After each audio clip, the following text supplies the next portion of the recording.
এটা একটা ভালো প্রশ্ন, সন্তুষ্ট কিনা। আসলে সত্যি কথা বলতে কি, ম্যাচ পারফরমেন্স নিয়ে কথা বলতে গেলে যে ধরনের যে ব্যাকগ্রাউন্ডটা করা দরকার ওটা করা হয়নি, বাট আমি আপনাদের প্রশ্ন উত্তর দিব সব। ঠিক আছে, আমরা কি মনে করি এটা আমি আরো ভালো হতো যদি ক্যাপ্টেন, কোচ, ওদের রিপোর্ট গুলা, কোচের রিপোর্টটা পেতাম, টিম ম্যানেজমেন্টের রিপোর্টটা পেতাম, ক্যাপ্টেনের সাথে কথা বলতাম, তাহলে আপনাদেরকে আরো স্পেসিফিক বলতে পারতাম।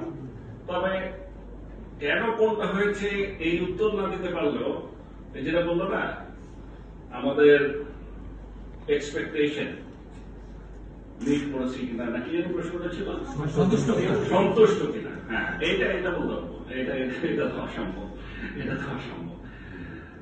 এই প্রশ্নটার উত্তর আমি যদি এখন বলি, শুধু উত্তরটা দেই, অনেক ভুল বোঝাবুঝির সৃষ্টি হবে, সেজন্য আমাকে একটু ব্যাকগ্রাউন্ড বলতেই হবে। ঠিক আছে, এইবারের বিশ্বকাপটা অন্যান্য যে কোনো বিশ্বকাপের চেয়ে আমাদের জন্য ছিল আলাদা।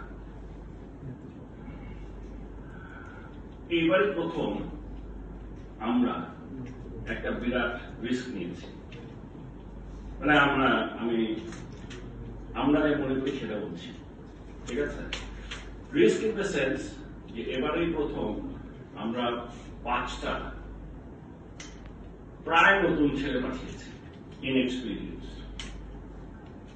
আর বোলিং ফাস্ট বোলার ছাড়া, বোলিং ছাড়া 2জন, মানে 4জন ব্যাটসম্যান বা অলরাউন্ডার পাঠিয়েছি যারা নাকি ফুললি এক্সপিরিয়েন্স। ঠিক আছে, মানে আমি একদম স্পেসিফিক যদি বলি, তানজিদ তামিম, তানজিম সাকিব, তৌহিদ হৃদয়, ঋষাদ, অনেক।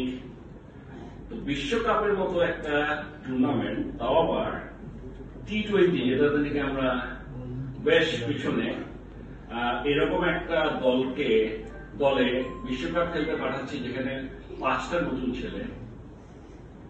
This is number 1, it was a big risky decision. আমাদের ভরসা ছিল, আশা ছিল বা বিশ্বাস ছিল যে এক্সপিরিয়েন্স যে ছেলেগুলোকে আমরা পাঠাচ্ছি এদের সাথে, ফর এক্সাম্পল সাকিব আল হাসান, মাহমুদুল্লাহ রিয়াদ, লিটন দাস, শান্ত, ওরা তো আছে, ওরা মোটামুটি কাভার দিয়ে দেবে। ঠিক আছে, সো সেদিকে আমরা একটু ভয়ে ছিলাম, কারণ আরেকটা ভয় হলো যে গ্রুপে পড়েছিলাম, যে গ্রুপটাতে পড়েছিলাম ওখানে 2টো দল ছিল যে দুটাই নাকি অত্যন্ত শক্তিশালী। একটার সাথে তো মানে আমরা ভেবেছিলাম আমরা হয়তো ফাইটিং করতে পারবো না, সাউথ আফ্রিকা, আর শ্রীলঙ্কার সাথে it will be very tough, 50-50, হেরেও যেতে পারি, জিততেও পারি। এটা হলো আমাদের ধারণা ছিল। এটা কিন্তু আরো বেশি হয়েছে because of the new players that we have included. একটা জিনিস আমরা আগের থেকে জানতাম যে রিশাদকে খেলাবে, আর রিশাদ যে আন্তর্জাতিক পর্যায়ে গিয়ে কি করতে পারে আমাদের কোনো ধারণাই ছিল না। তানজিদ সাকিব যেমন ও খেলবে কিনা এটা কিন্তু খেলার কথা না।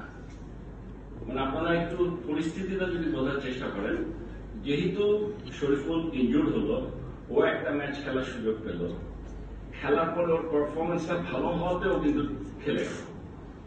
So this is one.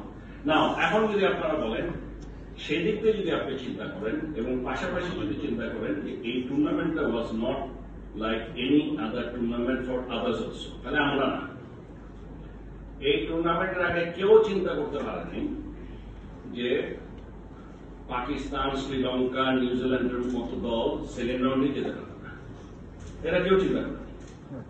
ঠিক আছে, এই টুর্নামেন্টের আগে কেউ চিন্তা করিনি আমরা যে অস্ট্রেলিয়া সেমিফাইনালে যেতে পারবে না। যে গ্রুপিং করা আছে এখান থেকে ধরেই নেওয়া হয়েছে, মানে কেউ যদি জিজ্ঞেস করতো, মুখে না বললো, সবসময় তো আমাকে জিজ্ঞেস করলেন ছোটখাটো বাংলাদেশ, কিন্তু আসলে মনের মধ্যে মনে হতো যে এখান থেকে অস্ট্রেলিয়া আর ইন্ডিয়াই যাবে। So this is what it is, এটা হল রিয়েলিটি। সেদিক থেকে যদি আপনি চিন্তা করেন, আমি বলবো যে প্রথম রাউন্ডে যে খেলাটা বাংলাদেশ ভালো খেলেছে এবং শ্রীলঙ্কার সাথে তো অবশ্যই ভালো খেলেছে, সবচেয়ে ভালো খেলেছে সবচেয়ে ভালো খেলেছে সাউথ আফ্রিকার সাথে। আমার মনে হয়েছে যে সাউথ আফ্রিকার সাথে ম্যাচটা বাংলাদেশ সবচেয়ে ভালো খেলেছে এবং আমরা সবসময় জিতার মতোই ছিল, এই ম্যাচ হারার কথা না। ঠিক আছে, বরং যে দলটির সাথে আমরা কখনো চিন্তাই করি নাই যে আমাদের কোনো বেশি চিন্তা করতে হবে, আমার বুকের ব্যথা শুরু করে দিয়েছিল নেপালি। নেপালের সাথে খেলা দেখতে গিয়ে তো বুক ব্যথা শুরু হয়ে গেছে। আরে কি মুশকিল, মানে আমি বলছি যে এইবারের টুর্নামেন্টটা খালি আমরা না, আমি বলবো সকলের জন্য। কারণ আপনারা একটা জিনিস চিন্তা করে দেখেন, বাংলাদেশ নয় ঠিক আছে ব্যাটিং খুব খারাপ করে, প্লেয়ার ভালো না, মানুষজন বলতেই পারে এই খেলা দেখে। আমরা নিউ ইয়র্কে খেলেছি, আমরা যে মাঠে খেলেছি ওই মাঠে ইন্ডিয়া কিন্তু 120 করতে পারে, পাকিস্তান 115 করতে পারে। আর সেন্ট ভিনসেন্টে আমরা যে উইকেটে খেলেছি সেই উইকেটে সাউথ আফ্রিকা নেপালের সাথে 1 রানে জিতেছে, 1 রানে। এটা কি শব্দ খারাপ হয়ে গেল? না, কিছু একটা আছে, এটা নিয়ে আমি এখন কমেন্ট করতে চাই না।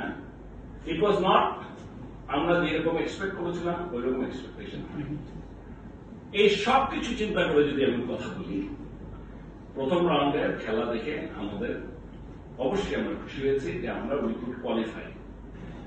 এইখানটায় যে সমস্ত কন্ডিশনে আমরা খেলেছি, এখানে যে কোনো টিম যে কোনো কাটার সেরে দিতে পারত, ভালো খারাপ বলে কিছু নেই। ওদের কাছে এটা আনএক্সপেক্টেড। আমি নিশ্চিত অন্যান্য দল যারা খেলেছে, আমরা যে সমস্ত উইকেটে খেলেছি তাদের জন্য unexpected. So this is one. So এদিকে আমি বলবো আমি খুশি। আবার আরেকটা জিনিস একদম উল্টো হয়ে গেছে, মানে আমাদের এত বছরের আমার এক্সপিরিয়েন্স একদম কোনো কাজেই আসে না। আমি যেখানে ভাবছিলাম এই নতুন ছেলেগুলাকে নামা হলো সবচেয়ে রিস্কি, এরা এবার কিচ্ছু করতে পারবে না, আমাদের সিনিয়র প্লেয়াররা ভালো করবে, এটা উল্টো হয়ে গেল। মানে আমাদের সিনিয়র যারা ছিল তাদের যে কাছ থেকে যে এক্সপেকটেশন